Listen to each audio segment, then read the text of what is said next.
surprise so cold. What a surprise, she's so cold. I told her I can't have no more sass. And from now on, she can talk to my ass.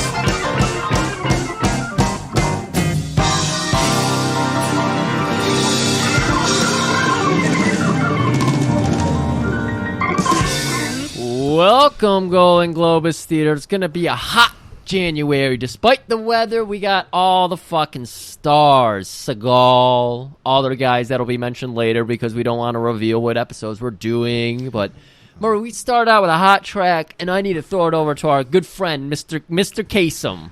Well, Griff, that song was #1 with a bullet. It's Steven Seagal with the classic, Talk to My Ass. This one's dedicated to Richie. You know, you've been having drug problems and you need a little pick-me-up. Yeah, it was a nice way to start off the episode. I'm really angry right now, Griff. You're angry. What are you angry I don't about? know. It's just 2020. 2020? I'm happy. The after effects are I'm still happy getting you? that it's gone because COVID's gone now. Trump's gone. As soon as the calendar turned, just like Trump said, COVID is gone. Yeah, and well, apparently everybody at the mechanic shop I was to yesterday believes that because nobody but me was wearing a fucking mask, and it really customer or workers, it infuriated me. They got. I want my life back, you fucking retards. They got you in a situation. It's like you're coming there, you're in need, and they're just like, yeah, to deal with us, you're gonna have to fucking deal with us as we are being good patriots, Murray. Well, what was the customers? What was their fucking reason? They didn't have them either. Oh, the customers didn't either. Nobody had it but me. Jesus. I'm like, what, I guess they really thought the turning of the year is just going to everything's normal again. I think I just told you, it's like I went to that one little bookstore and just the shopkeeper had no mask on. But I was like, you're the one dealing with the most people. You think you would wear the mask. And she was a delightful woman. I was just like, I'm going to give you 12 feet, mister. Well, if we're going to get into annoying people, I got my hair cut Saturday morning. And yeah. They weren't a mask because you have to. But, oh, you know what, Griff? You don't need a mask. You need zinc. Is that what someone told you? Yes. Zinc Jesus will stop it. Christ. It's better than a mask. And I'm getting really tired of you people. You just need to throw in your own science. Be like, you know what? I woke up this morning and ate one whole Hershey bar and ate one whole orange. And then I took that peel and I rubbed the oils across my chest and my throat because that alone, it's like Vicks rub. Yeah, it's like Vicks Vapor Rub. Yeah. And that's what keeps the COVID at bay. So I've never had a problem a whole year, Murray. I actually had to stock up on orange juice and chocolate bars because Millhouse is on the opiates now. She just got her fentanyl patch removed. Yeah, it's good. Good that you have a plan. Just in case. She's doing fine. She's over your there. Opioids, they're just run rampant in the Midwest. So yeah, Walmart got sued over it. They're in court right now getting their asses sued off. But you know what I really hate, Griff? I don't know. Steven Seagal? Exactly. Oh, man. Getting back on track. Let's get back on track. This is the movie that started it all. The Odyssey that is Steven Seagal. I saw this movie when it came out. Yeah. Had no idea who this fucking guy was. I will say I will always forever remember the arm snapping scene. I'd never seen that before in a movie. I was like, what the fuck? Pretty cool. That was cool. Blew your mind. I don't know, it blew my mind. Made you a fan. You were like, I'm going to see his next 3 movies. Yeah, I was like, this guy's such a fucking dork. I have to see the He next really thing. looks like a dork. Very awkward. He's got a turtle look to him because, like, he is so skinny in this. Skinny fat, though. Yeah. No muscle tone at all. Okay, I wasn't sure if I was just seeing it through hateful eyes. But no, he really is just awkward. And then he's got like a 14-inch long neck. He's got a, and then that's why he only had one chin. And he has no shoulders, so that's why he's always wearing suit jackets in this movie. You really notice it when he pulls the tank top off.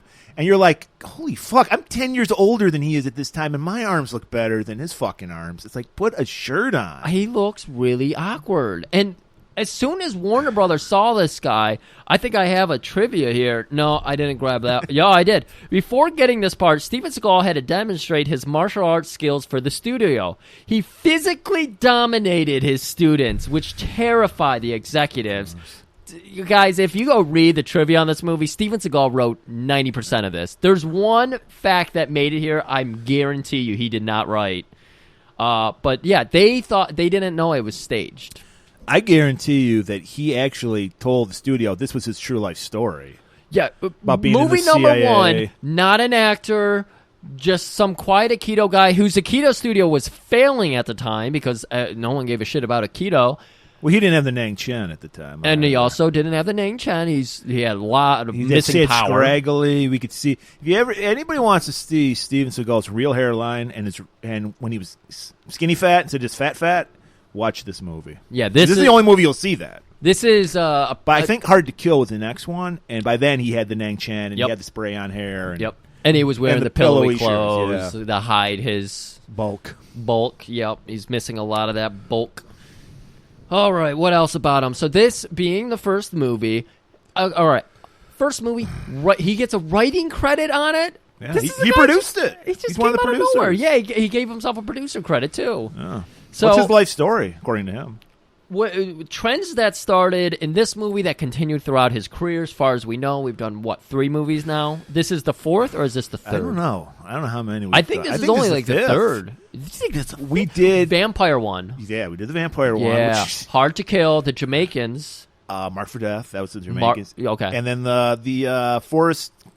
Forest Whitaker, on Deadly whatever the Ground. fuck. Yeah, I can't So- see the forest. You couldn't see the forest for the trees. I couldn't see the fucking Steven Seagal So for this is our the 5th. donut. Yeah, so this is number 5, and there's still like 3 more. I'm like, we have to do this shit. Yeah. But we start in with the cliches, the Steven Seagal cliches. Always has to have a kid. Family man. He's a family man, or he's lost a kid, or he's lost a family. He has a kid. Super religious. He's got to be he's got to be religious. He has to be a super cop, never takes bribes. You know, he's going to clean everything up. He had to see Serpico, and he was Always like, the guy Impact. from the streets, too. Like his Always. heart is in the streets. And we see it again in this, where he's got mob connections, Yeah. and he's a cop. And he's an honest cop. And honest cop, and he was ex-CIA in this movie at age 22. They saw this kid in high school, and they're like, he's gonna make a great CIA agent. Multi-linguist, always got to speak multiple languages. And this, he speaks some Italian I and think Japanese. He speaks Spanish because he talks to some.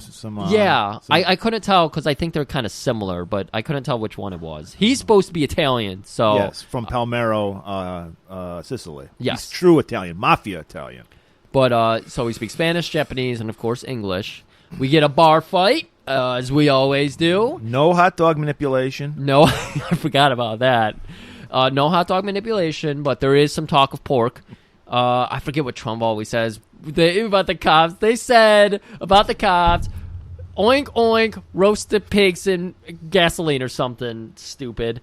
So we also, of course, have the liquor store / convenience store fight. He's always got to have a fight in a liquor store. There's a lot of shit to break. Exactly. Bowl in the china shop. Got to throw a guy through the freezer door. Yep. You know. Dirty politicians. This one, the politician's actually a good guy. Yes, this is the first time we've ever seen a senator that actually cares about doing his job. And he's actually helping the senator by, doing all the shit he does in the movies.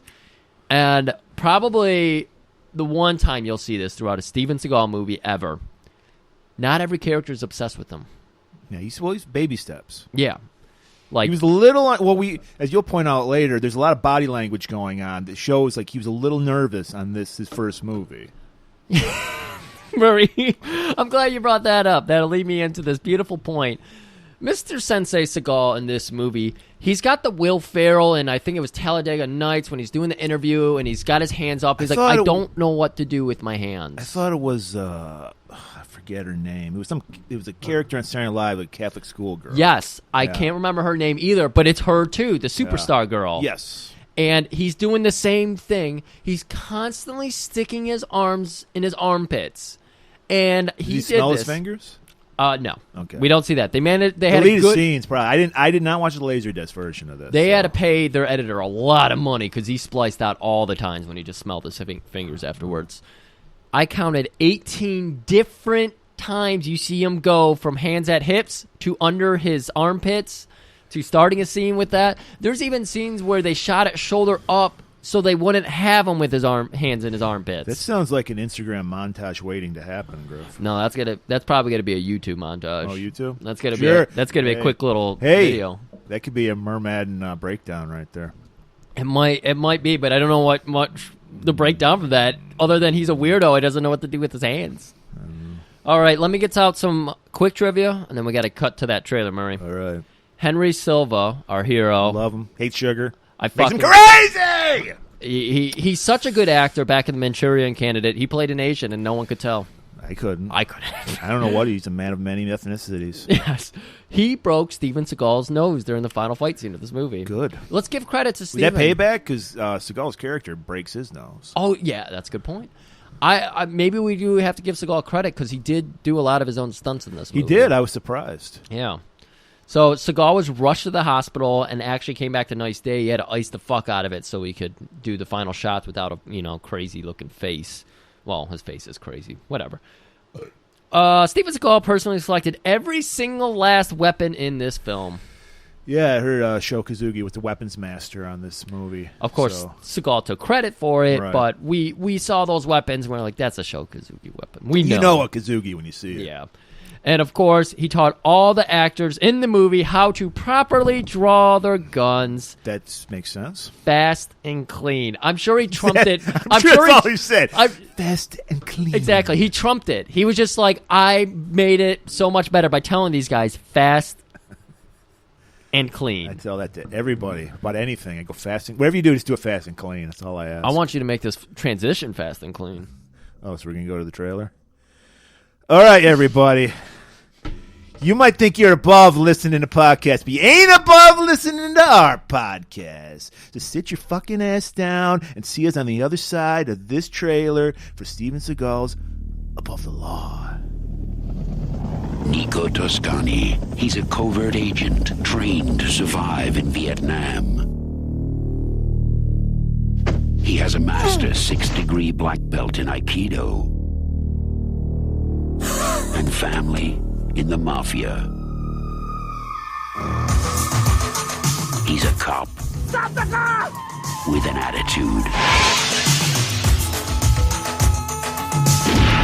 Do you know why I love you? You don't live the way other people live. You're officially suspended, this guy. Feds come in, the doors close, nobody hears, smells, or sees anything. One man. You just made number 4 on the most wanted list. One obsession. I want to be number 1. One rule. You guys think you're above the law. You ain't above mine. Above the law.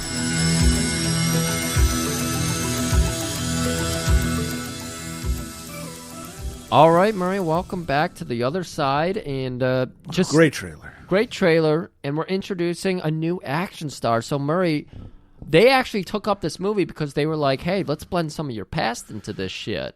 Right. So they actually start this film with like a photo collage of Steven Seagal growing up. You see like the young blues man, 5-year-old playing the guitar on a porch of Detroit. You know, I doubted him for the longest time, but I saw the Pictures don't lie. Pictures don't lie. No, you can't make that shit up.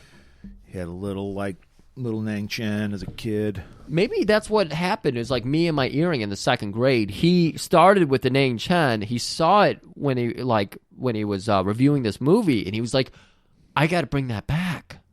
Yeah, and that's what happened. Okay, and then history. Right. So while we're watching this, he slowly transitioned into him talking about how he was, the badass, and people were noticing him everywhere he went. And he actually moved over to Japan and was recruited by the CIA at he learned 22. Aikido, the art of fighting without fighting. Fighting without fighting. And we get, while he's saying this, he's narrating this. We get a nice scene of him basically manhandling his students.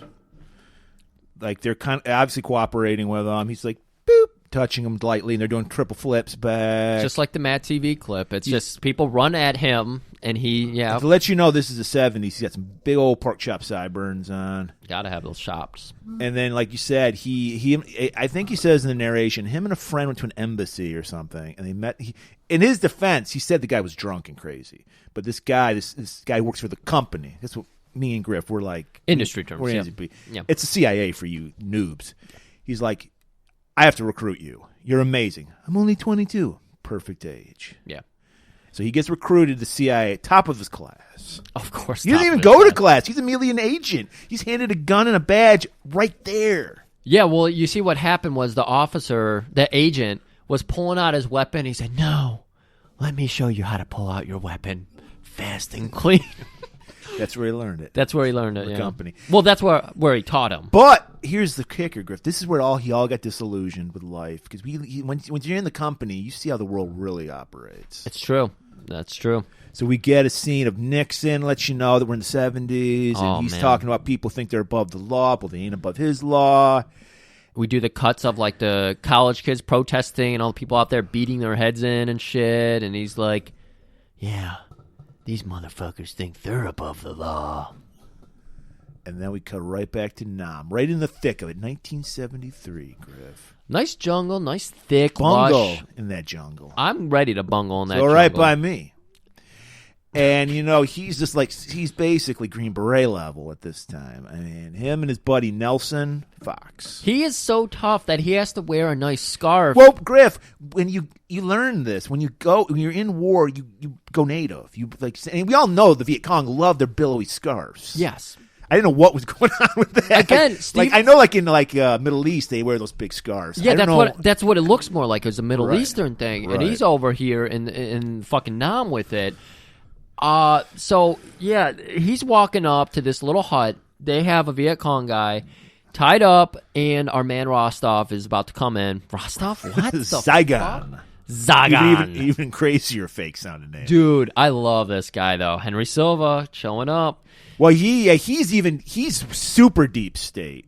Silva. He's with the company too, but he's like on the next level of secrecy. Well, yeah, he's Reagan era CIA.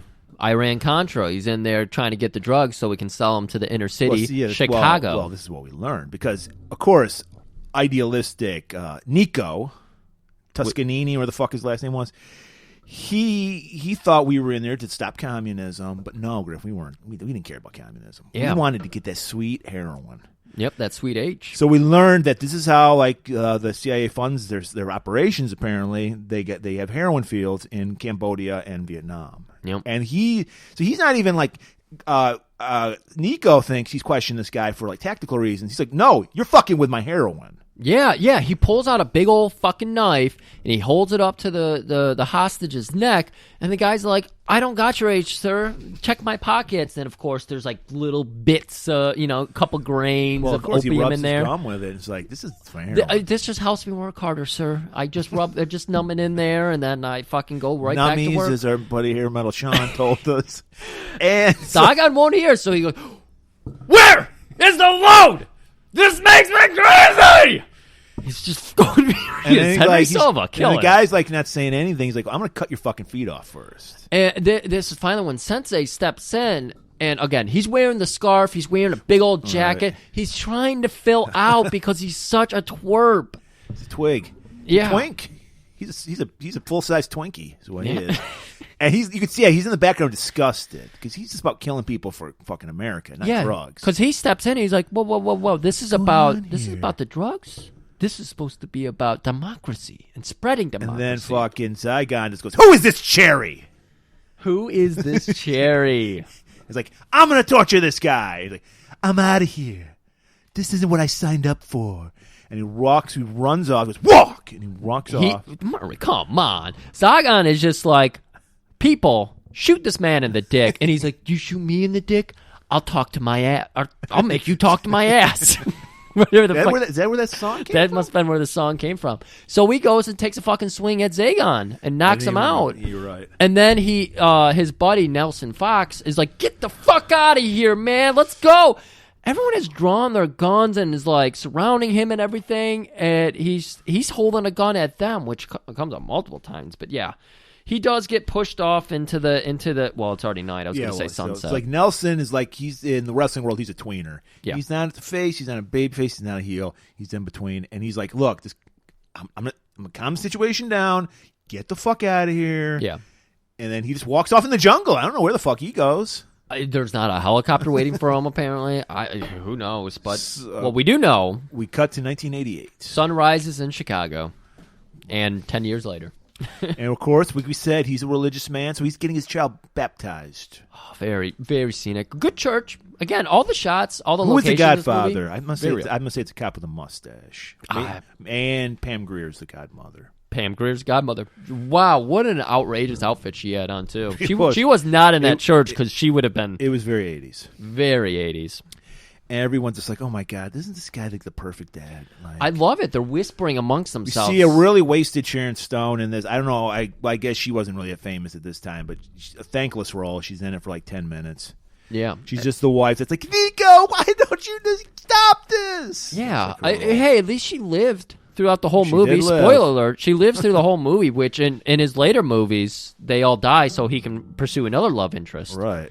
A much sexier love interest. So, yeah, she's going to live. So they baptize the babe. We meet the father. What was his name? I don't remember. I don't know. I don't speak Italian. Father Guido Sarducci. Yeah. And we're just like, okay, he'll come up later, I'm assuming. I got to And imagine. He's at the party. We cut to the party, right? And then this is where I think Pam Grier wasn't at, because she's like, I show up to the party. Again, we don't see her in that church because you would have noticed her. That jacket. Well, everybody in this fucking movie, this is the scene where everyone's like, hey, let's get the fuck out of here. I want to bang that broad. Like, everybody's united in the fact they want to fuck Pam Grier, which, of course, in real life, it's the same way. You know? We've only been talking for 20 minutes here. I've already forgotten if we covered this or not, but Nico, of course... Yeah, I did that right. Nico. He actually has like the ex-CIA past. He's involved with mobsters at some point, and he's a cop. So he has mobsters and cops at his baptism. Well, I think the mobsters are probably just relatives. So you can't tell your uncle he can't show up. Come on, that's not. You can't tell your uncle to hit the bunkles.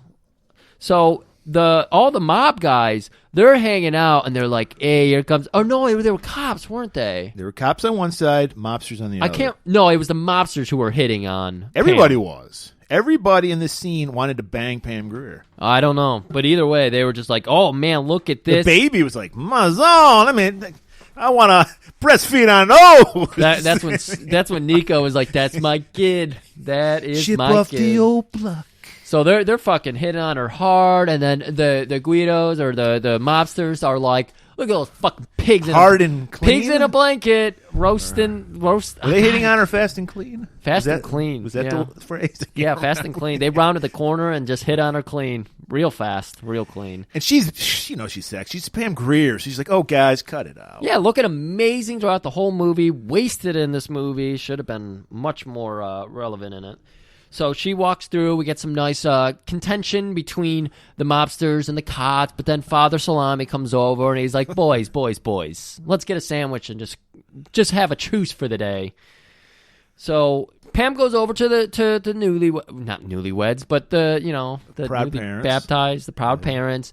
Immediately starts in with a joke. Sharon Stone's character, I don't even remember her name in the movie. Sarah, I believe. Sarah is just like, what? You're wearing that here? Like it was revealing? And then Nico goes along with it, and she's like, you should see what she wears to work. Lingerie or something. And they're just having a fun time busting Sarah's balls. Everybody's having a fun time but Grandma. Grandma's weeping inside. And he's a family man, Griff. So he's like, Grandma, what's going on? What's making you cry on this beautiful day?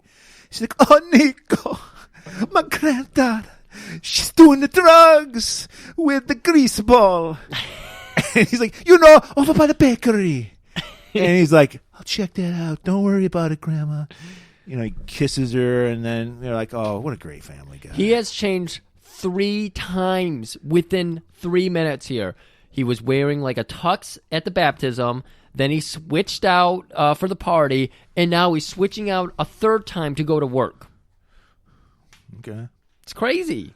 He's you were more up on his looks. To me, it was just like really like pressed. Like, who's gonna press a crease in their jeans? He had like some jeans with like a crease in them, and like a button-down shirt tucked in, and a blazer. That was his like outfit. That's all I ever saw. Yeah. So he's like, I'll meet up with you at the bakery later. I'll go check in on your daughter. Get a cannoli and see what's up with. Maybe beat some ass in there, break everything like I like to do.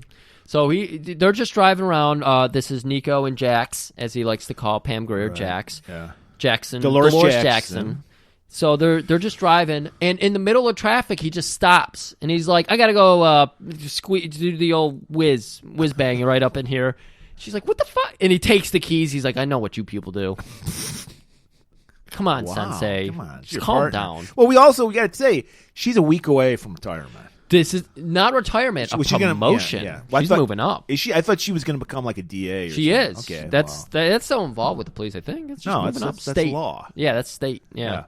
But yeah, she's moving been up. going to night school, getting her law degree. Yeah. She's out.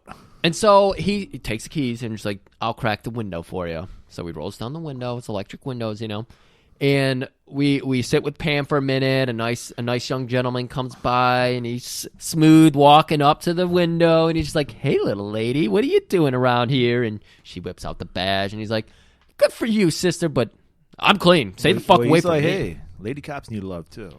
So look me up. Yeah. And then she goes, "Get the fuck out." Because like I said, everyone wants to fuck Pam Grier. Yeah, everybody does, yeah. So he walks in this bar, because like you said, there's got to be a bar scene. Got to be a bar scene. And I got to say, 12 minutes in.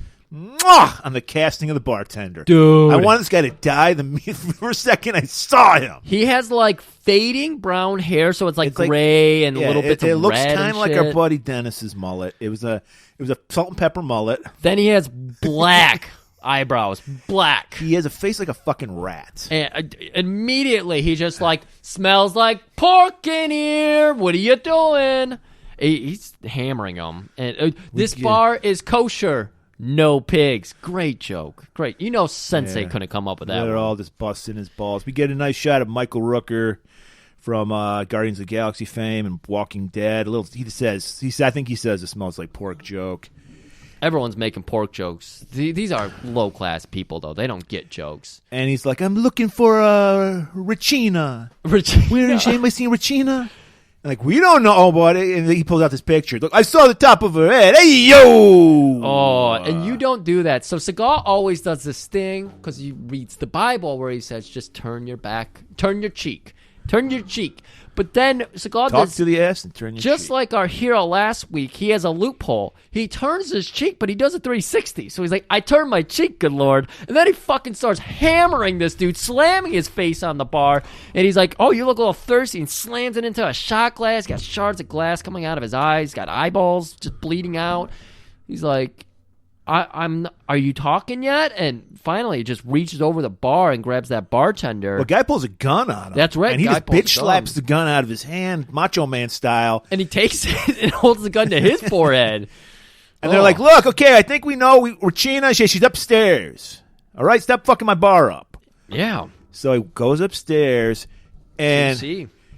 I swear, I've never said, it's this beautiful cornucopia of drugs. It's like every drug you can imagine. It's like the Willy Wonka of drugs. Splayed out. I told you earlier, the set dressing in this movie is bizarre.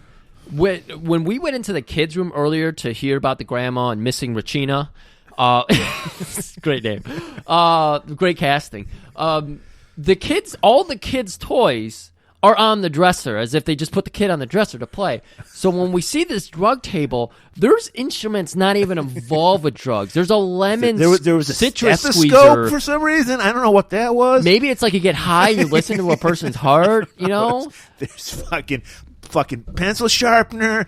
There's a fucking... There's tops, the ones you'd fold up and put down. George Foreman grill. It's fucking crazy. Well, grilled drugs is just smart. They were thinking outside their head. Every drug, coke, heroin, P2P, PCP, everything.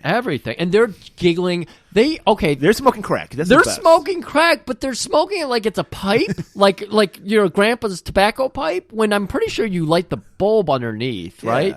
Yeah, they've got a match, and they're going in the top, and they're giggling. They're high. They're giggling, and they're like, "Oh, it's fun."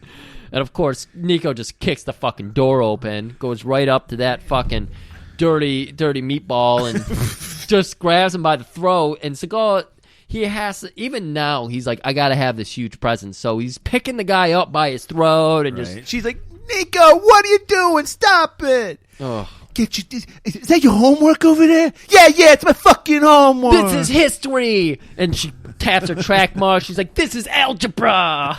Geometry. I'm connecting He's the like, dots. Put your schoolgirl outfit on. I'm gonna fuck this guy up. So he drags the guy. He just has fucking pummeling this dude. The guy's got blood pouring on his nose. Yeah, and he's like, I know you know something. This must be the cop coming out of him. I don't think he asked. He didn't ask anything. The guy was just wanted him to stop pummeling him in the face. He's Yeah. like, I'll give up something. I'll tell you some information. Like, he is so good at torture. People just tell him things without even him needing it. And he's like, there's a big shipment coming at the meatpacking. Because if you remember, if it's not at the wharf, it's at the meatpacking thing. He doesn't learn that much. He just learns that a lawyer is involved. Oh, yeah. One okay. Carlos Abadano. Fancy fucking name. Yeah, it's like big fucking shipments coming into town. Yeah, That's all I know. Yeah, so if you just go track that lawyer, just follow him for a little while, tonight probably, go figure out what he's up to, I think you'll get a real big fucking lead. Real big lead. And I get a cut of that, right? I get, because Meatball here needs some drugs. And then Nico just bitch slaps him. Like, get out of here. He goes downstairs, get these kids some orange juice and chocolate bars. Takes Regina back home. Okay, you're not going to take Regina back to Grandma. Hi, you got to give her a chocolate bar. That's right. They took her to some place. It doesn't matter because Regina's done. She's a dead character at this point. She OD'd or something. We just go to that night. I hope it's that night. We don't know. We don't know because Seagal is in another outfit. He's always wearing the one suit jacket, the black one. He's always wearing that, but his shirts keep switching out. Yeah. And he's sweating through them. We learned. That's true. He's sweating through. Checking those pits. Yes. And so he's such a tech genius. He's like fucking with the phone lines. Yeah, outside. he somehow has entry into the telephone system. Meanwhile, he's doing this off the books. None of this is legal. What he's doing. And he drags Jax along with him, and she's like, "You're gonna get me fucked. You're gonna ruin my chances of becoming the DA. I'm gonna be stuck with you. I'm gonna get stuck on the street cop." But he's like, "It doesn't matter. Shh. I can hear them." And he has tapped their phone line wirelessly because you don't see the wire go back to the cop car, which is 5 blocks over. They had Wi-Fi back then. Yes, of course. And so he's listening in, and he's like, Tuesday, 10 a.m., Fulton Meat Market, engine block. I love that dump of exposition. It's just the facts. That's all we need, This is so perfect for an action movie. I don't want any more. I just need that. I need to know where we're going next. So we're going to Club Bogota. Oh yeah, they're not calling it off for the night. They're like, we're following him. You gotta go party. Murray, would you be surprised if I told you Seagal is in a new outfit? No, because now he's wearing a suit and bow tie. Yeah, you were eagle-eyed on Seagal in this movie. I don't know. I was just the first time I watched it, I was like, it seems like he's changing his outfit a lot. So the second time I watched it, I was keeping undercover, track. Griff, because they go in undercover. And again, I was keeping track of how many times he put his arms under his sweating pants. through those shirts. His trunk, he just has a bunch of nice pressed shirts. Even Jax brought a change of clothes because it's like, well, they're going to the club. They got to get in somehow. Yeah, maybe they stopped off at home. I don't know. But either way, she's not wearing like a nice ball gown, and he's wearing a fucking tux to go into this super club. What was it called? Club Bogota. Bogota. Because, Colombia. Yeah, cocaine. Of course. So they go in, they spot another greasy meatball, Salvano, who's like a scrawny little fuck with a mullet. They just sit at the bar. And I swear, to watch. dude, I thought his henchman was fucking Eric Sloan, dude. I was like, I saw that mullet and that mustache. His one looked like Eric Sloan, 100% correct. And his henches don't get a real good shine in the sun. They're pretty they're just balled up and thrown in the corner. But they do. He also has a guy who looks like Stingray. It does? So I thought that guy looked kind of like Stingray. Okay, he had that perfect hair for Stingray. Okay. He did not have the physique. Stingray obviously is a beast of a man and can belt out the no like no one else can. Stingray from Undefeatable, by the way. If you're lost. But the only reason we have this scene, the only reason they snuck into there was to see who he might have been talking to, I guess.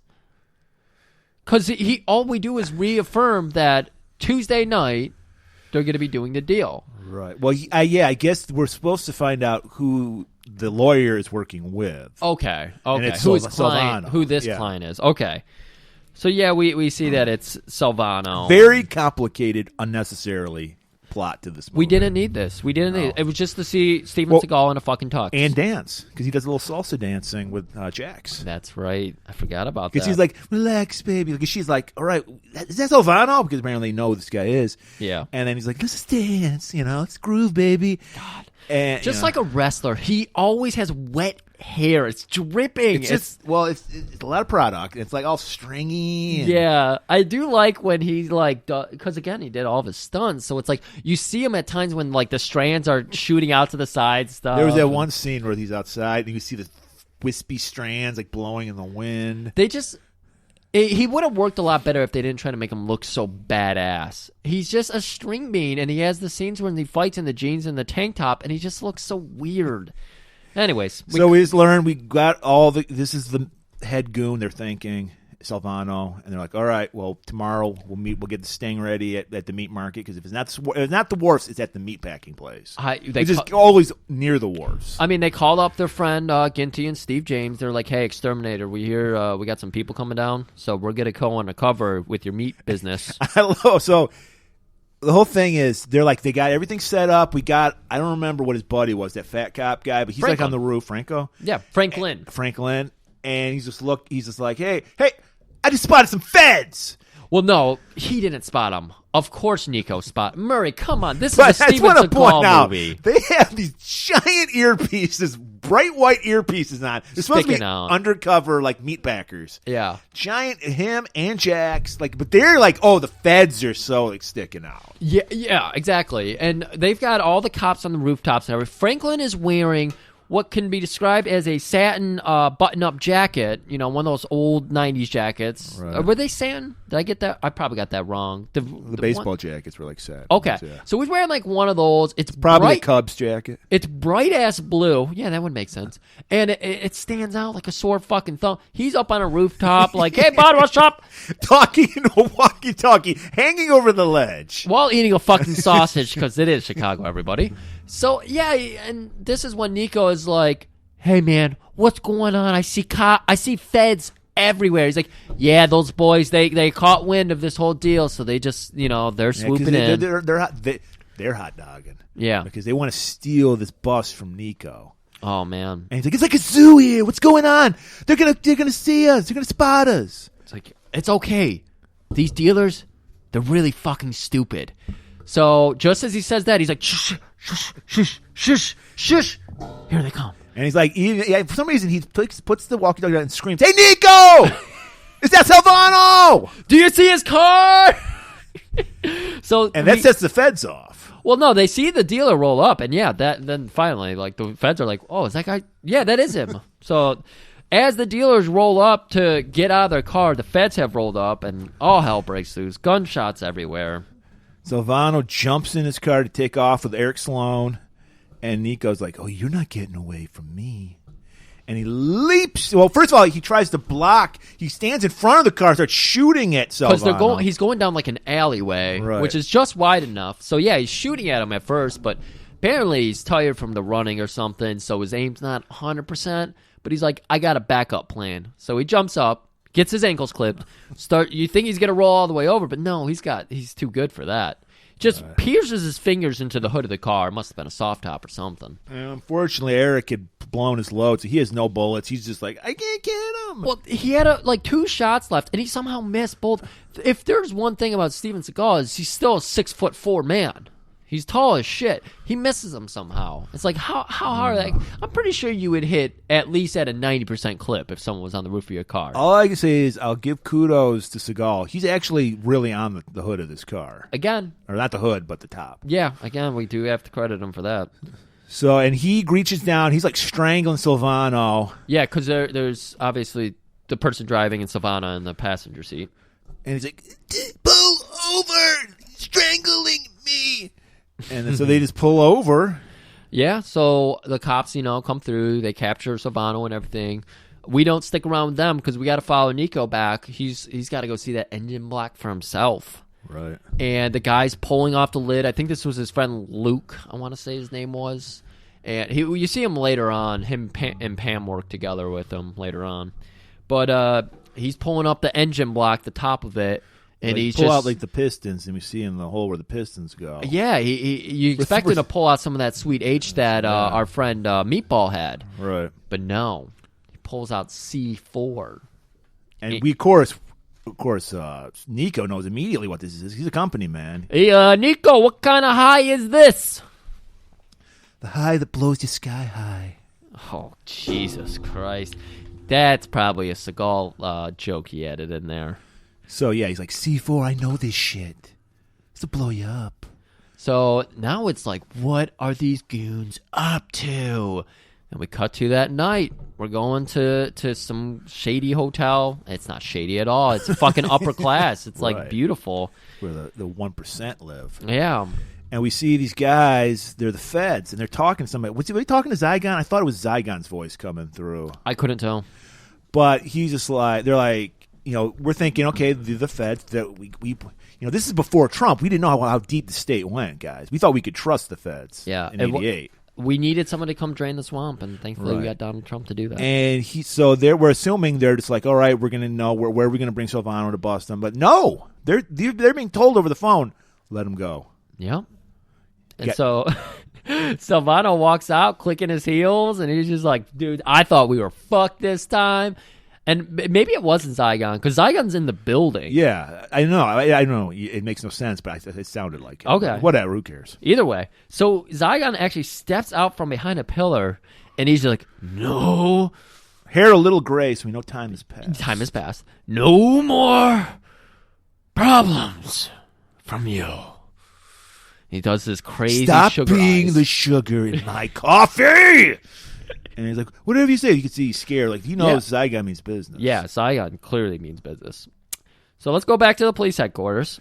We got a nice scene. We got the feds. We got all the cops. And the feds are explaining, like, look, we've been working with Silvano. He's, stay away from him. We got everything under control. Yeah. And Nico's like, this is bullshit, man.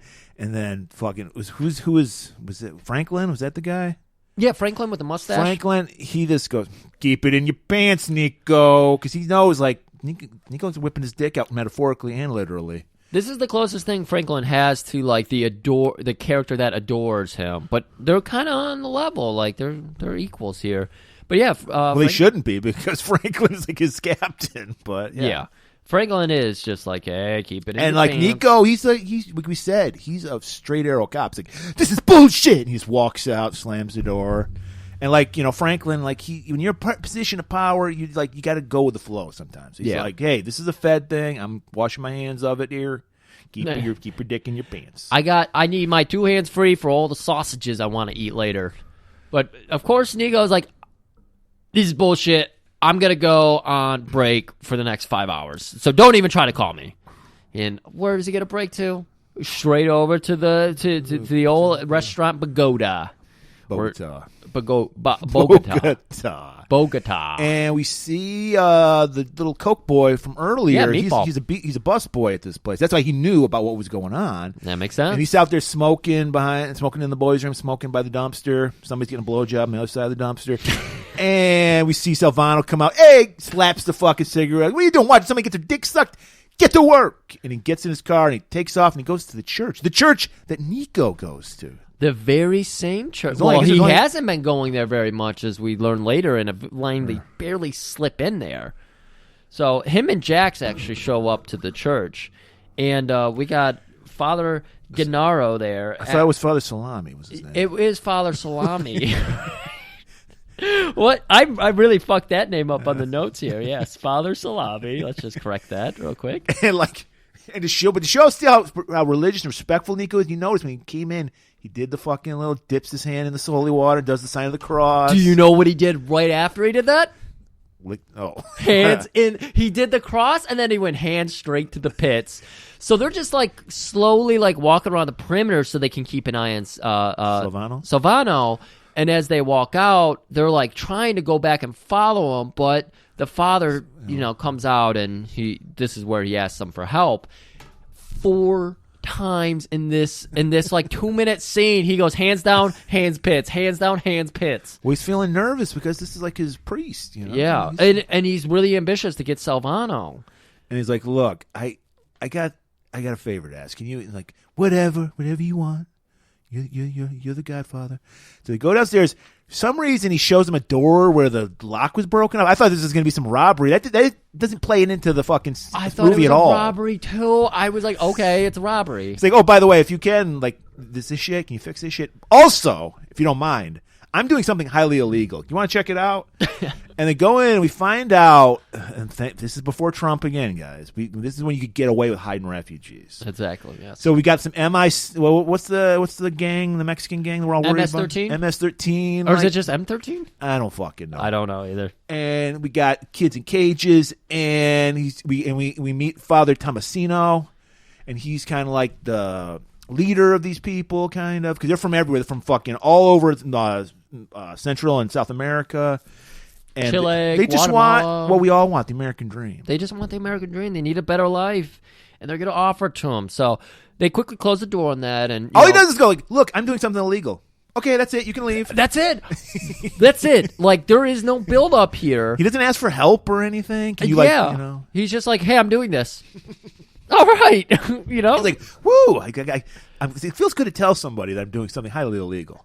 Is that why Silvano was there? Maybe he's like, I know you're hiding people in here. Silvano, no, he was scoping out for later on what they were going to do later on. He was like setting the stage. But part of what they were after was the father Tiramisu.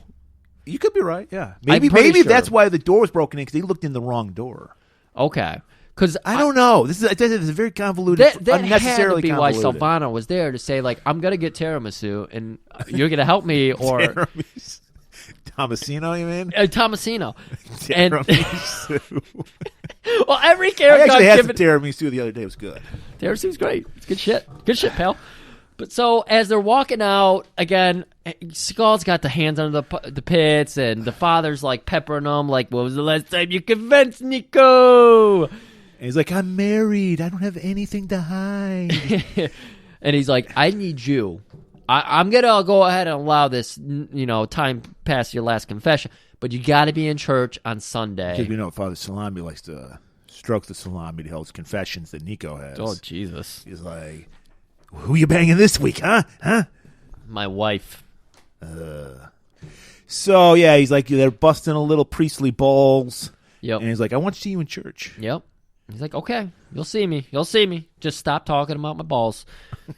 This is the little sliver that turns into every other Seagal movie where he's obsessed with himself. So the next day they're at the church service. Apparently it's the next day, yeah. And we see a lot of mysterious. We see a woman with a shawl on. So apparently they did this baptism on Friday.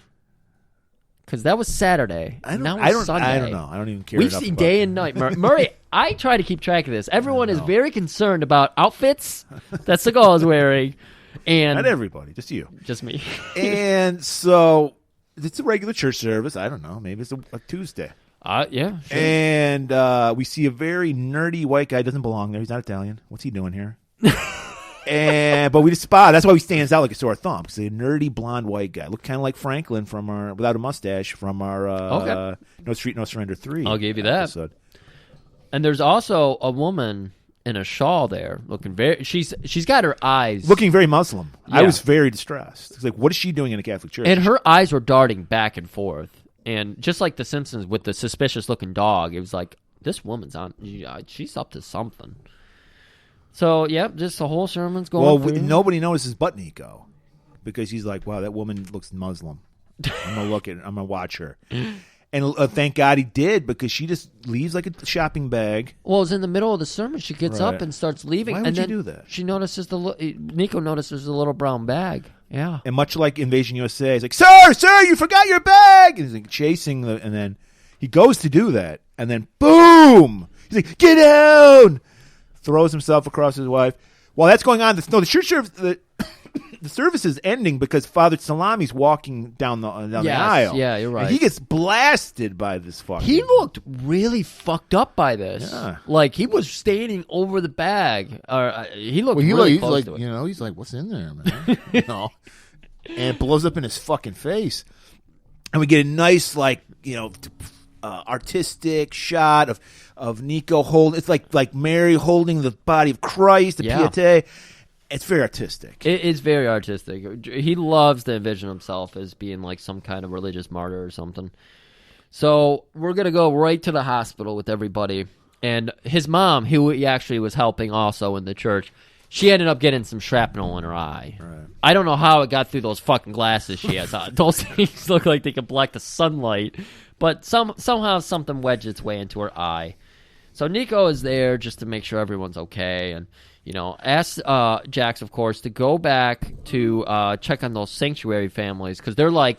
Find out what's going on with yeah, who would be after these poor immigrants? Like, no one should be after them. I mean, why else would they be in the country unless someone was after them? But someone's after them. And then the feds show up, and we meet a character named Neely. He was the white fed. There's a black fed and a white fed. The black fed has like 2 lines. 2 lines, yep.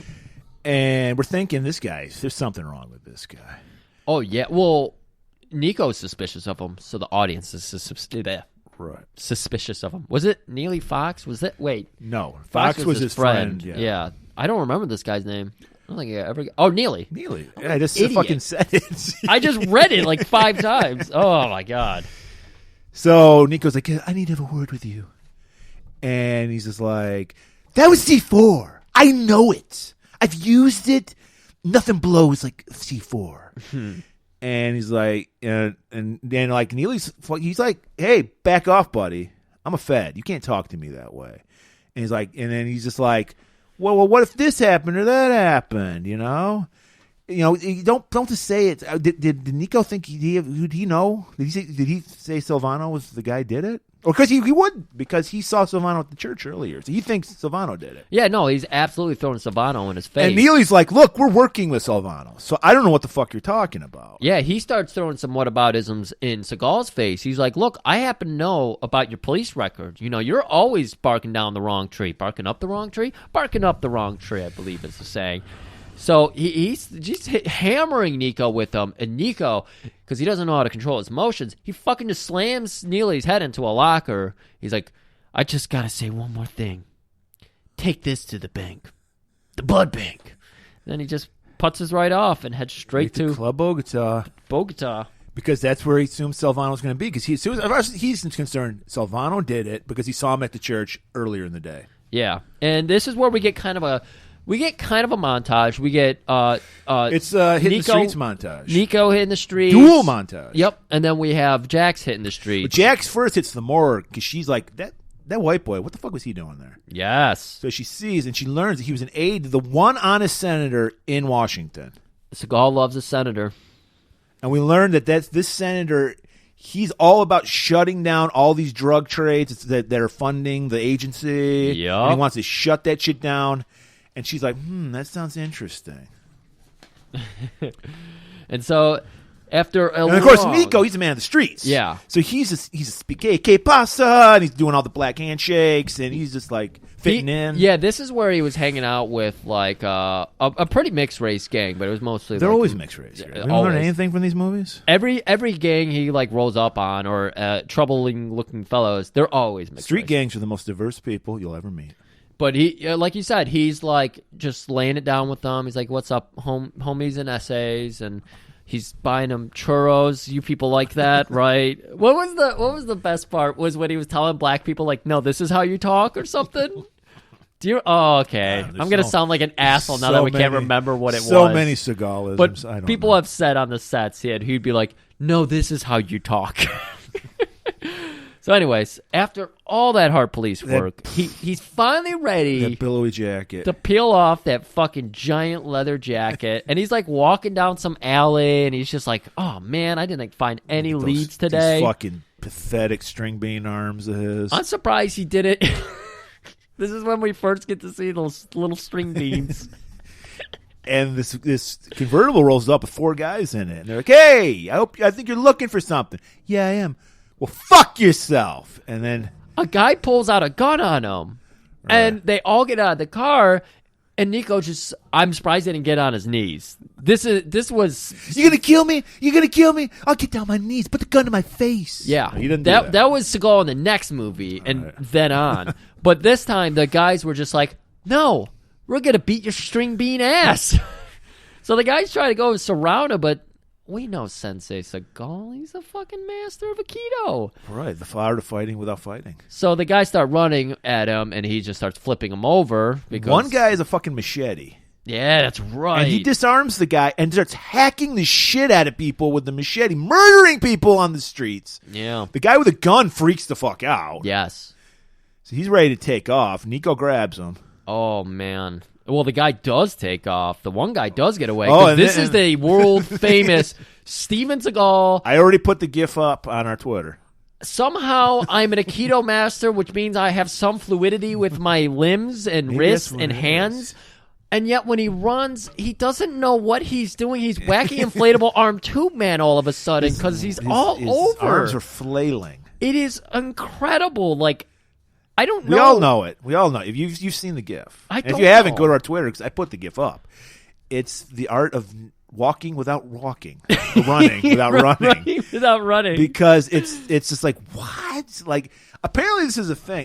Apparently, then again, I don't know. I've never watched myself run. I'm probably just as bad as he is. I don't think so, but maybe. Because I heard on the one of the Star Trek movies, the recent ones, the guy who plays Spock, they had to teach him how to run. Cinematically run. Because he was doing the same kind of shit. I wouldn't be surprised if that's true.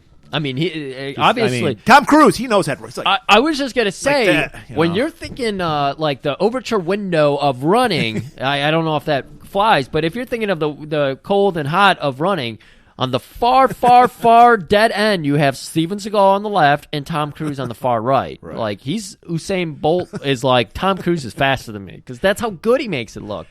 right. Well, Seagal does not. Can I add one more detail? Okay. As I was watching this the second time, I concentrated because this is what you do when you meditate. And I was meditating while I was watching this movie. I don't know. It's very relaxing. This movie's boring as fuck.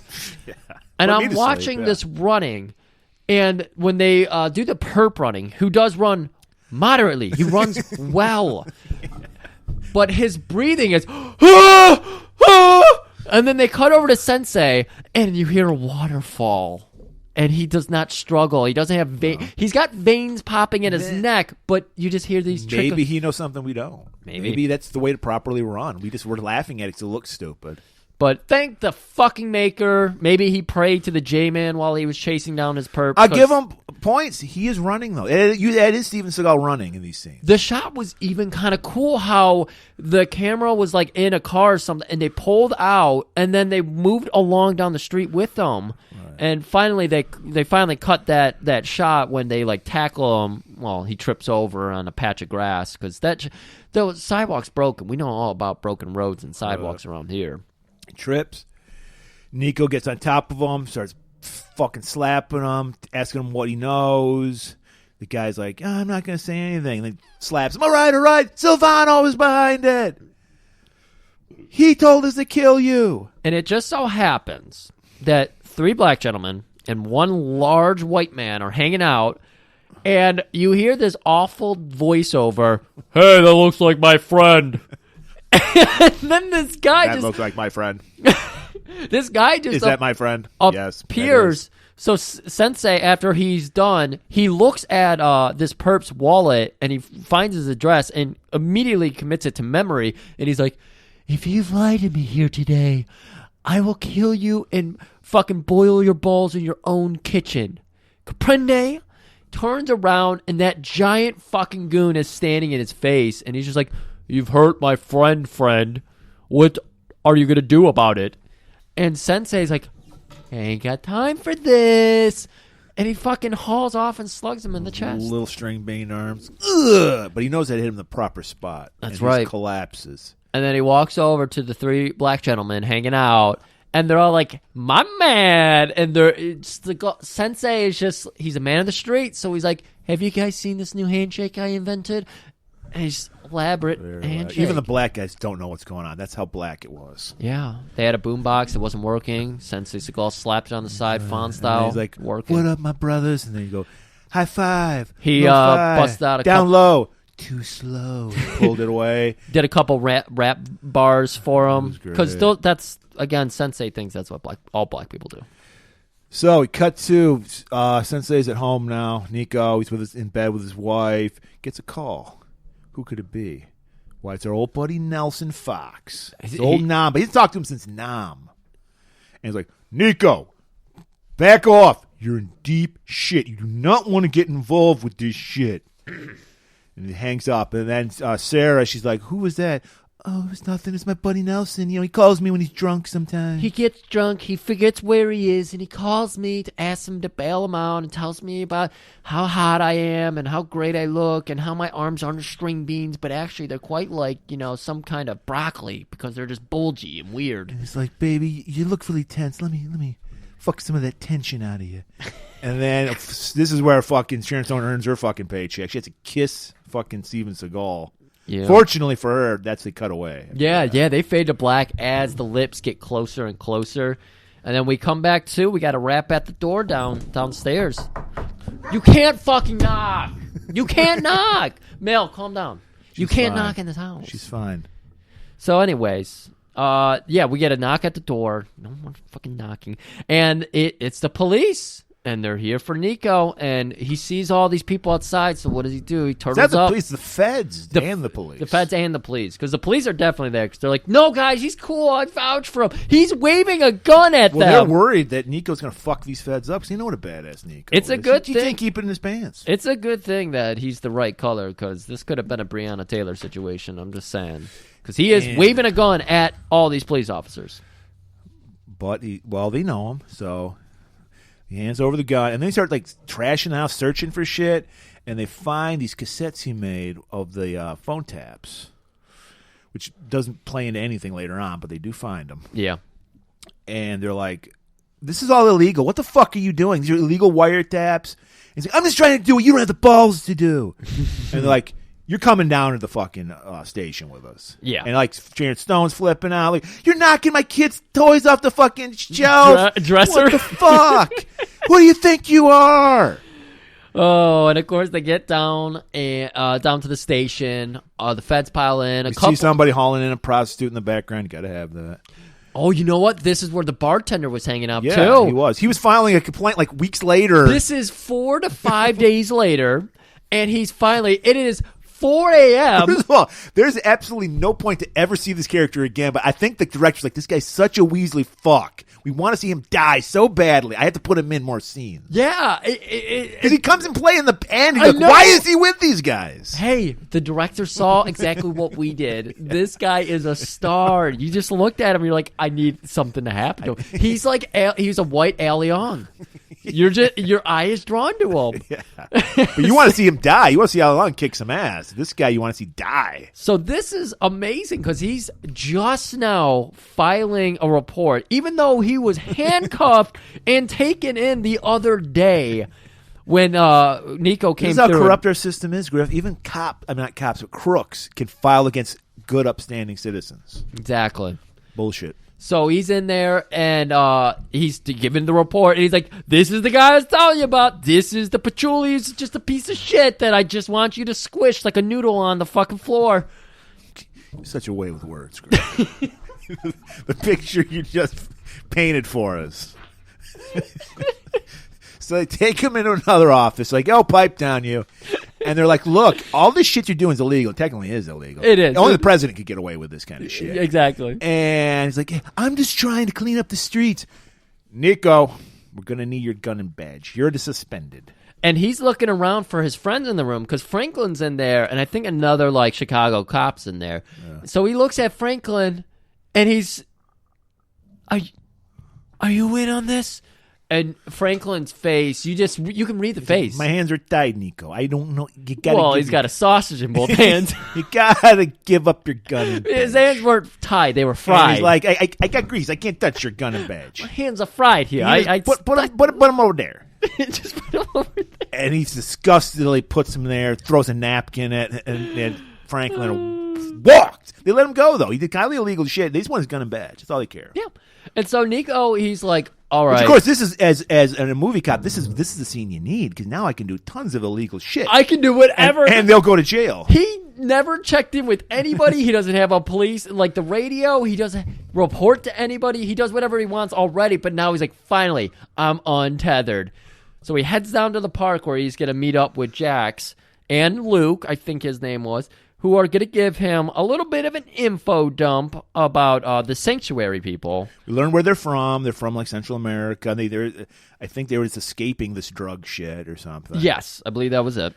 And they're looking for sanctuary. We learn about the aide, the cracker that was at the church. He's an aide for this Senator Harrison, who's the only guy who's not corrupt in all of Washington. In fact, the senator was trying to get after these foreign drug connections. Right. So that's why they were getting everybody who's close to him. Again, you know what? It was the father, Tiramisu, who was like heavily involved and knew about all the drug trafficking. Yeah. So anyways, Nico, he's like, all right, here's the plan.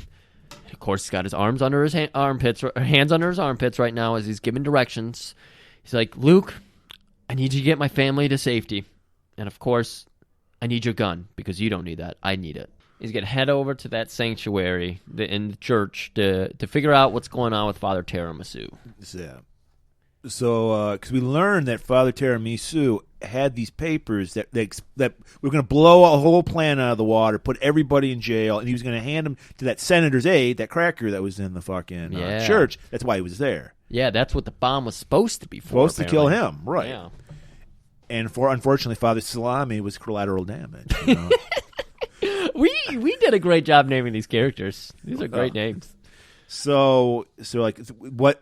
He goes to find Father Thomasino, but he's not there. The nun is like, he bailed, man. He's scared shitless. And again, we're seeing Steven Seagal speak 3 different languages with this nun, who also apparently speaks 3 languages, 3 of the same languages. Funny enough. And then Nico, he goes to Jake's like, look, you got 2 to 4 to 5 possible days. I don't fucking know what the timeline is either. The timeline is confusing to me too. You need just do some paperwork. Stay out of this. I don't want you to get killed. She's just like, Nico, come on. Of course, I'm going to keep going along I'm with your this. partner. I'm going to see this to the end, Nico.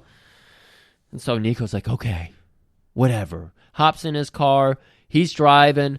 He's, kids are getting out of school. He's just in like a little neighborhood. He stops at an intersection. Beautiful day, sun shining in. He's waving at the kids. All the kids know him in the neighborhood. They love him, man. Hi, Nico. Little Joey, little Tommy, little Josephina, saying hi to all of them. Little Richie. Little Richie. Your dad's kind of a bitch, but you're cool. And as he's sitting at that light, a beautiful, diverse group of thugs come out. We got an Asian man, a white guy, and they all are carrying machine guns. All of them. And yet only one of them runs out of ammo because only one of them shoots. And whatever. Well, they all unload on Nico's car. Yep. And apparently Nico, he's got this is the 80s car. This can take bullets. Yeah, that's a good point. So he slips out the passenger side. He's like hiding behind his car while they're just unloading all their bullets. You don't unload all your bullets. Come on. Exactly. And they all decide to reload at the same time, apparently. Yeah. So Nico comes from behind his car, and he's got one hand under his armpit and the other hand with the gun out. Stop it. Yeah.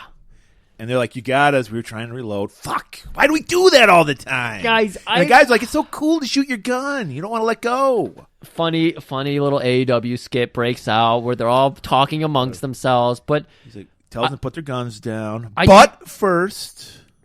He says, make sure to say but first. They put their guns down. One guy's like, hey, you can't take Gazal out. He's eating a fucking sausage as he's saying that. Got grease on his face. He put his gun down, but he pulled his sausage out. And I'm not talking his dick. And Nico, he's been trained. You feel threatened, you shoot. Yeah, so that's why he said, I'm standing my own ground. And he shot him. And all the kids are witness. They're all witness. They're like, yeah. The kid's like, is he going to eat that? Can I have his blue blockers? And then he's like, come on. He takes him to like a fucking little grocery store. He's like, go in there.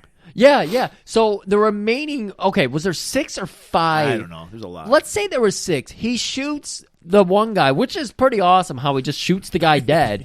But then he takes the other 5 who are now completely intimidated into a little convenience store where it's I don't know why he had to take him in there, but he just does. I have no idea. This seems more because, dangerous. like we said, there needs to be a scene in a little convenience store. Exactly. That you can break shit. There is no other reason for this because it's like you're just putting them so close to you where one of them can or all of them could fucking. This is the tiniest grocery store I've ever seen. And it's operated by a little like Sikh man or something. He's got his turban, but then he's got these giant aviators on. And so, of course, one of the goons, when they get in there, they're shoulder to shoulder in here. So the one guy just revolts and fucking pulls out, grabs Steven's gun or something. Eventually, a gun gets knocked down, and we follow the gun to the ground. And then we look up at the Sikh man, the store operator, and I'm like, he's in on it. He's part of the gang. Well, of course you'd think that because he's not white, but yeah. Murray, it's more because of what the camera is telling us. Why would a shop owner he did look furtively to the left and the right before he did. Eyebrows. I mean, he had sunglasses on, so I couldn't read his eyes. Amazingly calm too. He's just like, please stop. Please, guys, stop it. Guys, those are the push pops. Don't break you broke the push pops. And even when the fight breaks out, he's like, guys, please stop. The gun even fires. It falls to the ground and fires. And he's just like, he's seen it before or something, He's on the south side of Chicago, probably. He's seen this It shit. is the south side, yeah, because the L runs through maybe it goes to the north side? I think it's the south side, though. Oh, that's what I thought. Anyways, so yeah, this crazy fight's breaking out. Tiny convenience shop. Arms breaking, necks breaking. Throwing people through plate glass. Well, no, he tackles as first he throws him through like a freezer door. 'Cause there's only one freezer there, just so there can be something glass that someone gets thrown through. There's got to be something to throw through. And then he hears the police coming. So he finds that little Asian man, and he runs and tackles him, but he picks him up and then jumps through the window. So very unnecessary. Very unnecessary. You could have used the door, punched the guy, walked out the door. But yeah, he uses the Asian guy to break through the glass, and then he's right behind him, to finish the tackle. He gets out, and then he starts flailing again. He bails and flails. The old classic Seagal bail and flail. Because he's no longer a cop anymore. Remember, he doesn't have a badge. So he's a common criminal. He just ducks right in. There's a little alley right there, and he just ducks into it, runs over, and he's so goddamn fast. He gets home in no time at all. And so this is where I got a little ahead of myself. He gets home now, and we see that they're finally packing up the family to protect him, protective custody. And this is where he gets his cachet of weapons. Yep, and we got Luke down here with him, and he's handing Luke. Did you think Luke was in on it? Because he was acting really suspiciously. He was like, "What are you going to do with that? What is that?" He was a little too helpful. I wasn't sure we were. I was waiting for Luke to turn on him later on. I'm used to motivation for Seagal to be his family dies, so I kind of was expecting Luke to be a bitch here, but no, he ends up being pretty cool at the end of this movie. And so I guess since he's all out of options, he looks for Neely again, the Fed. Yeah, he can't. He's lost his finger on Silvano, so he's like, I'll go after that fucking Fed. Well, they got to know something. Yeah, and so we end up in a parking structure. And I was getting undefeatable flashbacks. Yep. Neely's going for his car, and Nico slowly rises up with a gun pulled on him. Something was going on with that freak. And I don't know what's going on here, but this totally felt like an improv scene by Seagal. I think you're right. Yeah. That I was I can't quite put my finger on what's going on here. I think you're right. I think he improv this. So Seagal just chimes in. He's like, "Hey, wouldn't want anyone to know about your little habit of taking children up to the top of the mall parking structure, whipping your little dick out and just watching the little heads bob up and down." What was she 15? And he's like, "What?" I really think the actor didn't know what was going on. He was like, "What? What is my character a pedophile? What the? Are we shooting right now?" But he's going with it. He's a pro. So he's going with it, and he's just like, "Yeah, you like fucking little kids, don't you?" And he's just like, "What? Okay, get in the car." We don't know what we're doing, but apparently what we're doing, we're heading down to the evidence warehouse. Because it's not a locker, it's a fucking warehouse. They're in the back of a Home Depot or something. It wasn't evidence warehouse, you're right. It was the same place where the Lost Ark of the Covenant. Yes. So they arrive, and they're just ribbing each other and everything. They get up to there's the little... they were kind of friendly. I don't know, I guess I was just kidding about that pedophile shit. You're all right. Exactly. He even doctored up photos and everything to make it look like he was, peddling kids. And he had a thumb drive. I guess it would be a floppy disk with a bunch of kids. And He had a bunch of pedophiles. There you go. And then we get a nice guy, wisecracking evidence guy. Yeah, the evidence clerk. And they're old guy. And he's like, hey, I want to see. I guess he wanted to know where the C4 was or something. Yes, they're trying to track down because of the C4 and the engine block. So they're trying to get the tag and everything on that. And he's like, well, sure, but, that evidence is already gone. Like, I didn't even get a chance to tag it before it was signed out. I was like, wait a minute. Was it signed out? I just told you it was signed out. Yes. All right. Can you tell us the name on it? Well, sure. Give me a minute. Brings out the big old dictionary, and I was expecting him to say, there's no name. But no, he does have a name. Yeah. Nelson Fox, still part. Why he would use his name instead of just any name, I don't know. But I think he would falsify, it's Franklin. I guess if you're in the company, you get arrogant, man. You think you can do whatever you want. So we just randomly jump to, now that he's got this information, to the lakeside. They were probably like on Lake Michigan. Yeah, that's what I'm suspecting. So they're out on Lake Michigan. And stripped Neely down? We're just seeing like the shoulder of Seagal as we slowly start panning out. And yeah, we've got Neely on the ground in his underwear. Squatting down. And I was like, what the fuck is going on here? More Seagal improvising. Yes, there we go. It would work if you had no pants on. And he's just like, I just need a fucking job. Okay.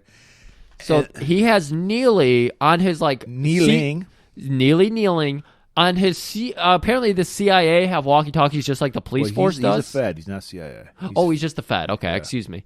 And so he has him talking in on his little radio, and he calls in to dispatch or whatever, and he's getting some quick background on Fox, who apparently worked in Central America in '84. Yeah, they did a quick background check on Fox, see what he's been up to. And that's basically all Seagal needs. So he's just like, why don't you just go take a swim? And it's like, what? And he's like, and then because if you don't go take a swim, I'm gonna shove this gun. He actually did say this. I'm gonna put this gun up your butthole.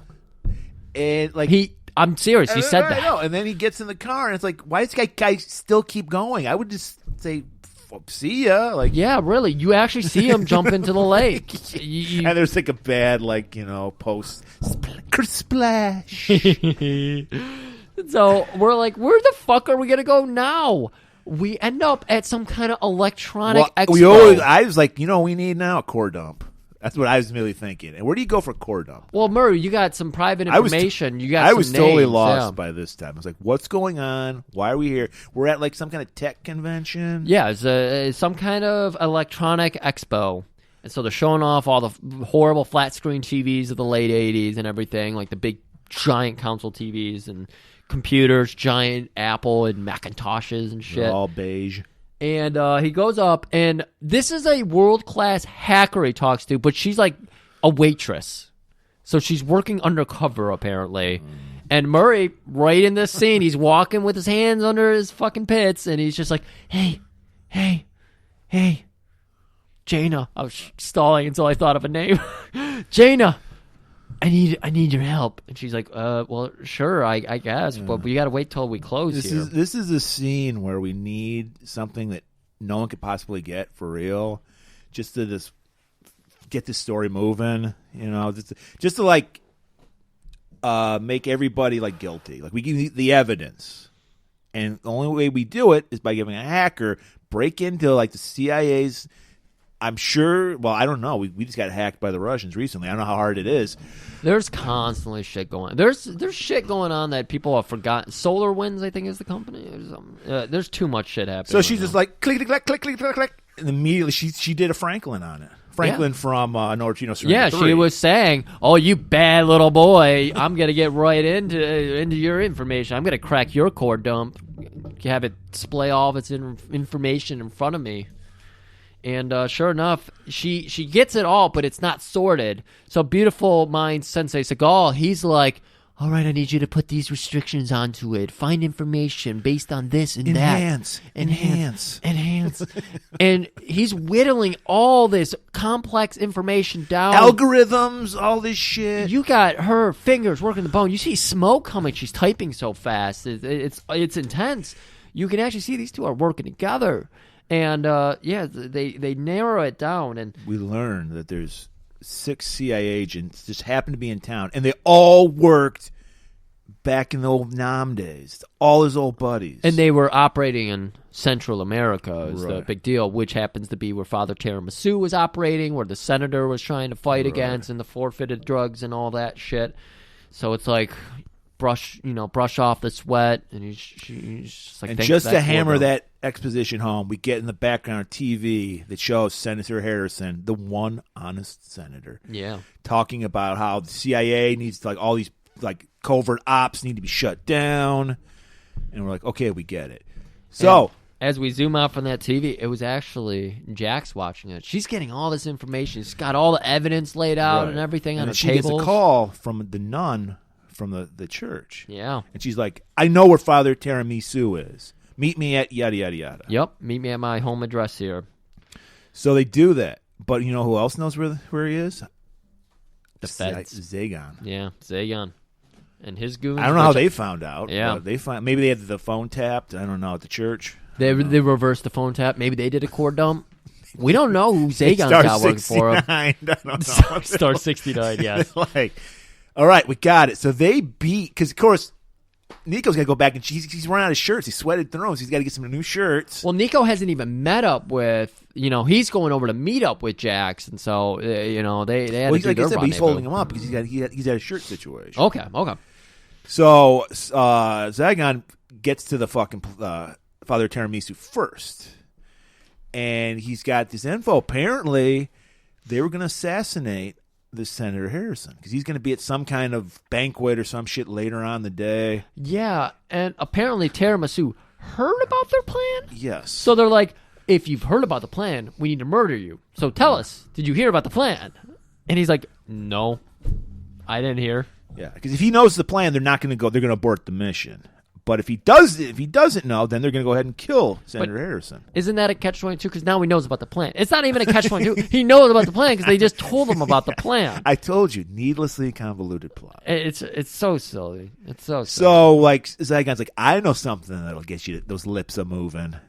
That sweet, sweet H. And he pulls out the little syringe. He's like, you remember this shit? He's like, I don't know what the fuck you're talking about. Like, what, you didn't watch the beginning of the movie? This is a heroin.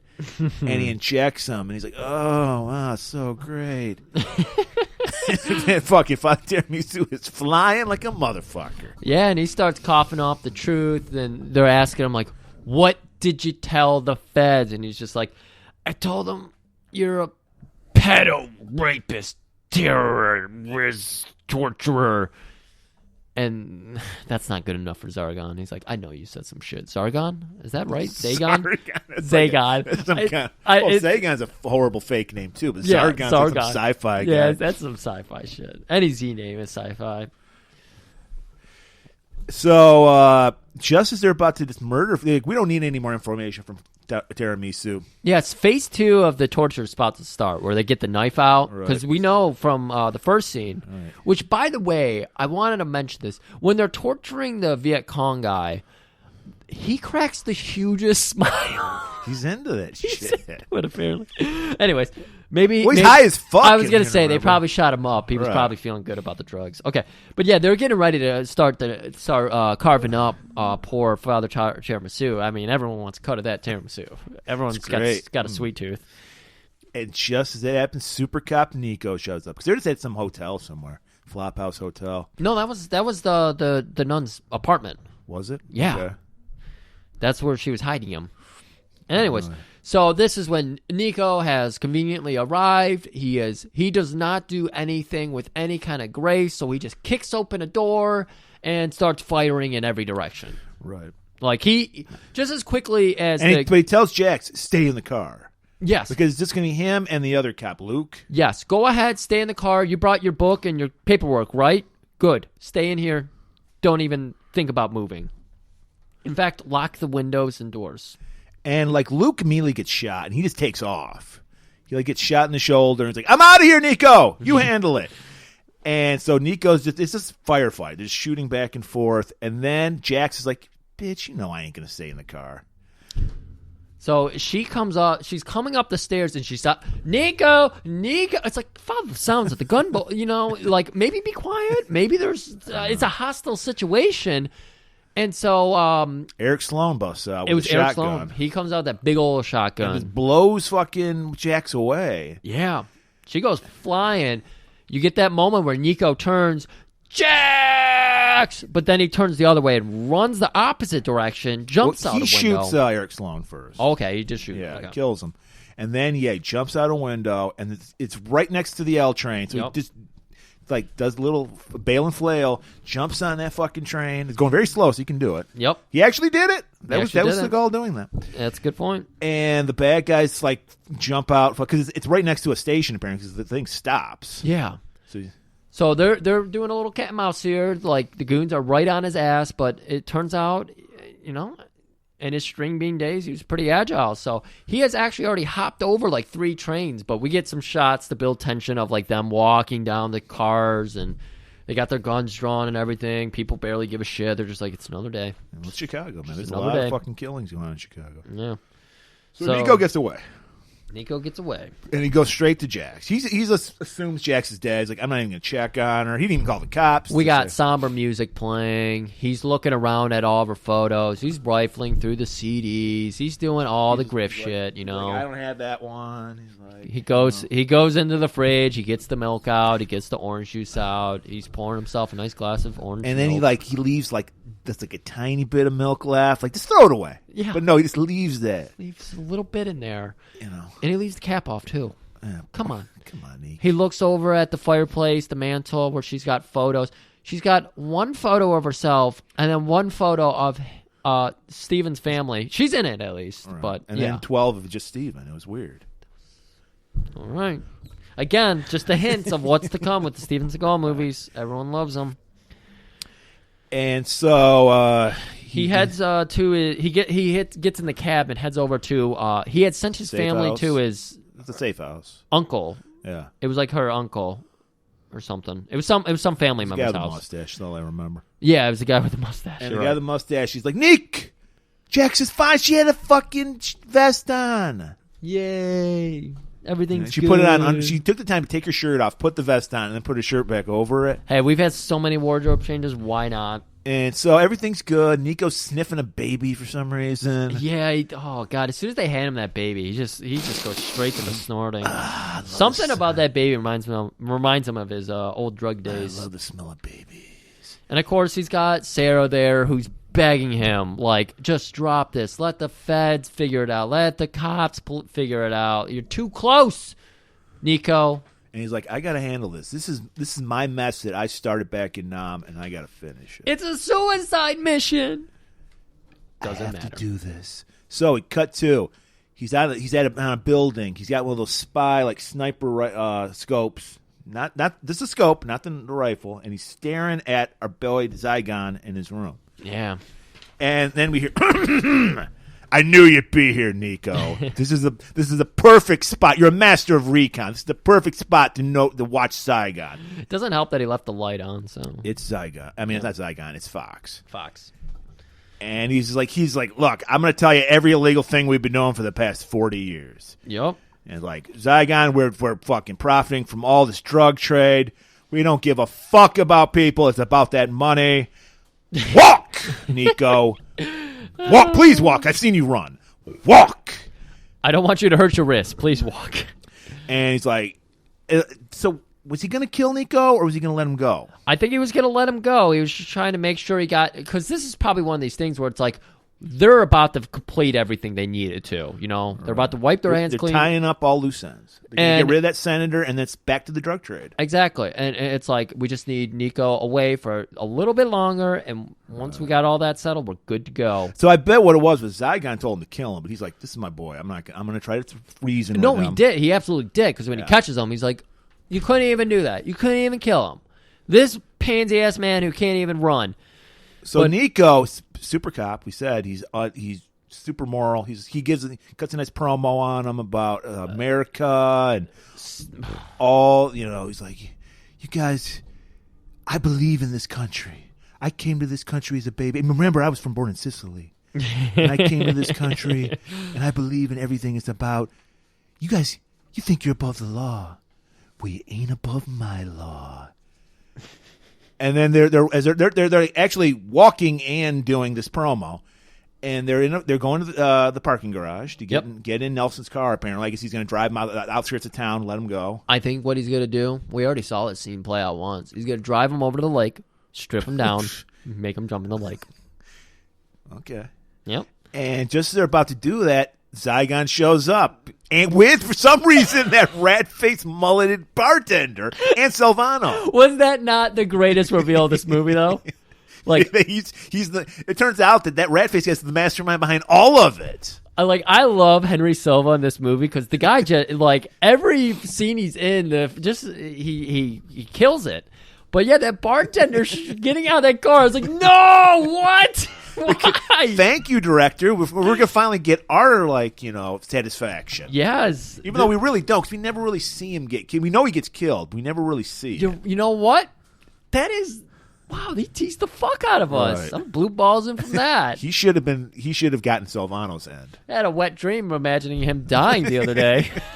I was just so excited to see that. I'm jealous of that. Fucking dude die. And so... gunfight breaks out. It's an action movie. Naturally, and it's naturally Nico kills everybody. Wait, was he the guy? Because he gets in a car, and he backs it up. Was the bartender? No, guy? That was Silvano. That was Silvano. He should have been on that, but it was Silvano because he shoots Silvano in the kneecap or some shit.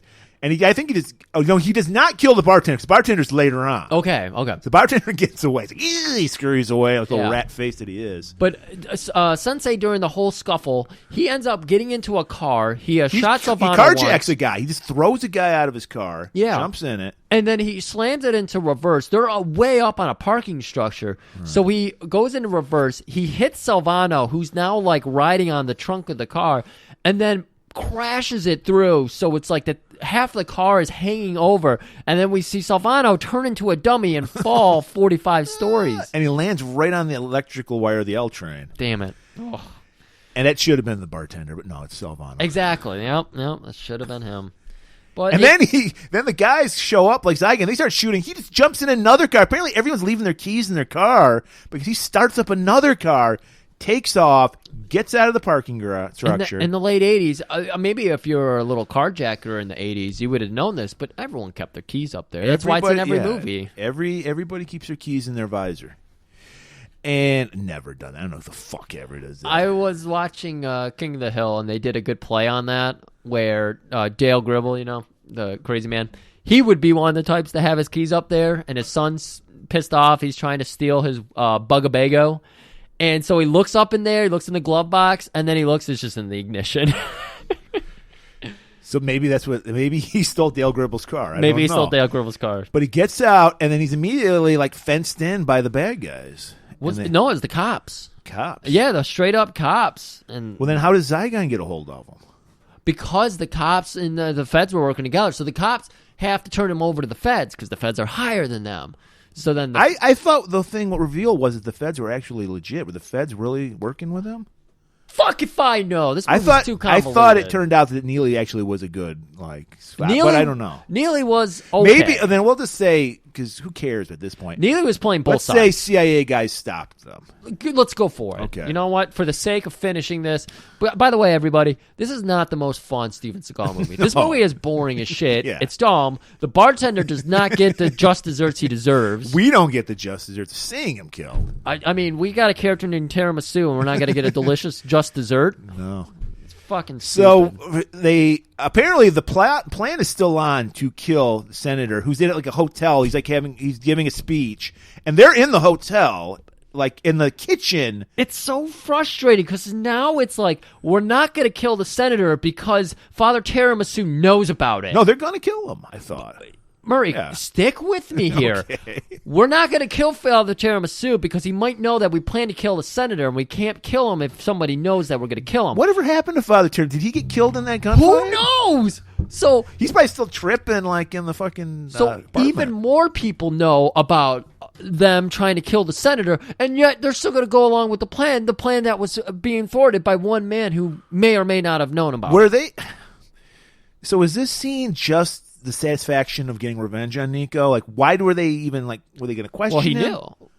Why? I guess. I don't know what they needed from Nico. Well, they wanted Nico dead to begin with. I know, but then why are they giving him heroin? Because they want. Why do they want it? I mean, you think he'd want it to be painful? Maybe that's how Seagal gets he off. gets stuck in like rut. He's just like, this is how I do it. This is how I do my thing. Oh, he's in. We know he's into torture because this is the third Right. person he's going to I don't torture. think getting someone high is torture. That's kind of. Well, no, he's getting his knife out. He's gonna start cutting him up. But first, he gives him the drugs. We should set the stage, okay? Nico is zip tied to a chair. They're in like the kitchen in the hotel right. where the senator is doing his big like Speech. whatever. Yeah, His I'm not a crook speech. of course. And so, like I said, I don't know. I don't remember. There probably was a reason why they had to get some information out of Nico. But one guy, I think it was. He really doesn't like to kill people. He likes to make sure they don't know some truth. Well, one guy, it's not the bartender. He's got like some kind of choke things. He's like strangling Nico. Yeah. And Nico's zip tied to a chair so he can't do anything. Yep. And then this is where Zygon pulls out the sweet H. Yep. And he injects our boy Nico with it. He's trying to interrogate him for information that we don't know why he needs this. He's got a long history. Goes back to Vietnam of hating Nico, the little cherry as he called him earlier. Yeah. He's like the string bean arms and a big old cherry head. Oh, maybe God. You wrote it in the notes, and maybe you're right. Maybe it's not heroin. Maybe it's a true serum. I don't know. I have no clue. But all I know is he's injecting people with it, and then he's like, "You're going to start talking to me now." And it's like, because I don't think people really start talking when they're fucking high on heroin. And Nico's like, he's just fighting it with the power of being Steven Seagal. Oh my God! You see, like his eyes kind of flutter. It's like when someone goes into sleeper hold and they immediately fight it, but then they kind of drift off, and you're just like, "Oh no, that's sweet H. It's already taken him." And he doesn't have any tolerance for H. He's a clean, wholesome man. Right. He's a good cop. He's a super cop with a family. But this is, remember when he was at Jack's place? He drank that orange juice, Griff. Oh, and that's high pulp. High pulp, dude. That's like there's orange chunks in it, you know? So he's already been prepared. Oh, so my the God. heroin has no effect on him. But he plays it. He plays it good, yeah. Because apparently this is a sexual thing for Seagal, too, because he gets that knife, and he's standing over Sensei, and he's holding that, and he's kind of flourishing it in a very sexual manner. Yeah. You know, I thought I saw this, and I was telling Murray earlier, I watched that Manhunter, the very first Red Dragon of the Hannibal Lecter series.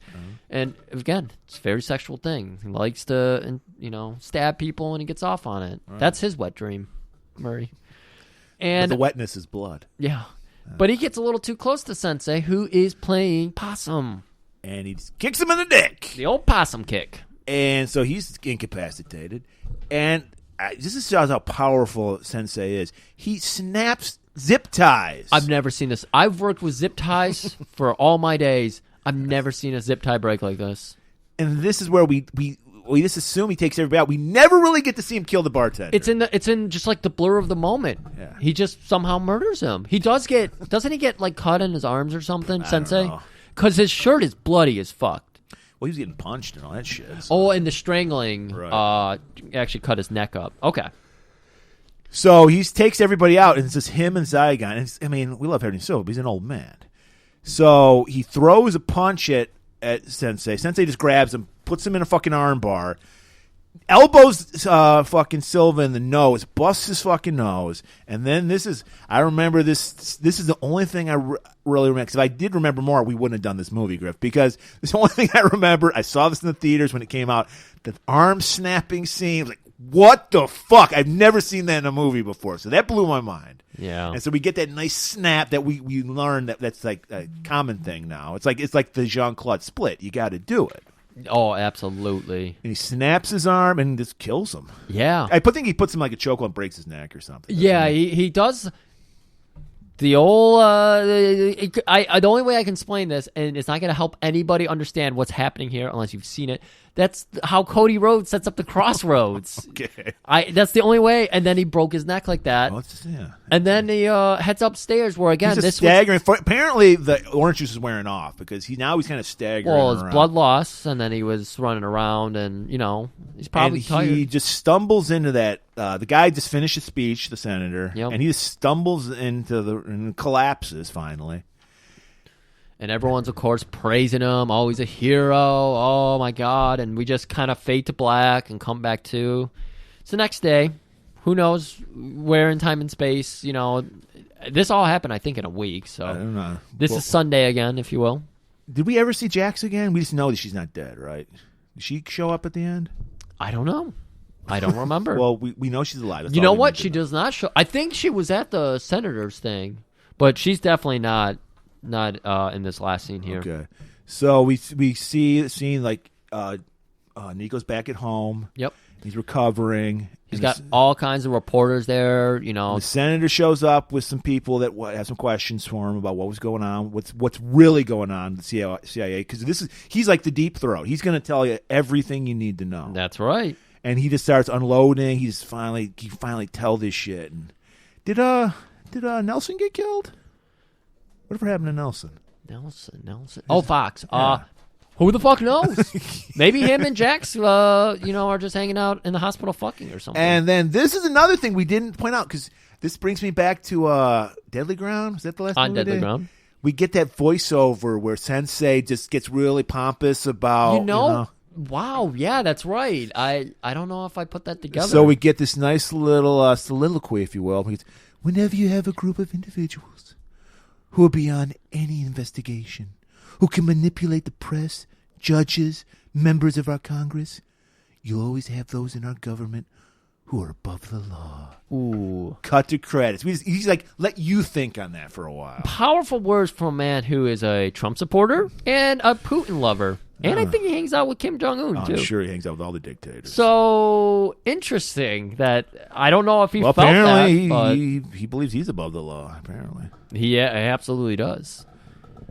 So, there you have it. Another ball kicking. We give this to our sensei every once in a while because he needs it. We gave him more credit than we usually do, so at least we're cool about that. Griff, I need a palate cleanser. I can't talk about another boring white guy for 2 weeks in a row. So we're going to talk about an old favorite of ours. And this is bittersweet, Griff, because this guy, I think we have 3 movies left of him because he was never given the shot he deserved. He made so few movies that every time we do one, it's like you got to just fucking enjoy it and savor it. It's like when you do the Samurai Cop or something. It's just like, it's so hard. It makes you anxious because you only get a few. It's our favorite ninja of all time, Mr. Sho Kazuki.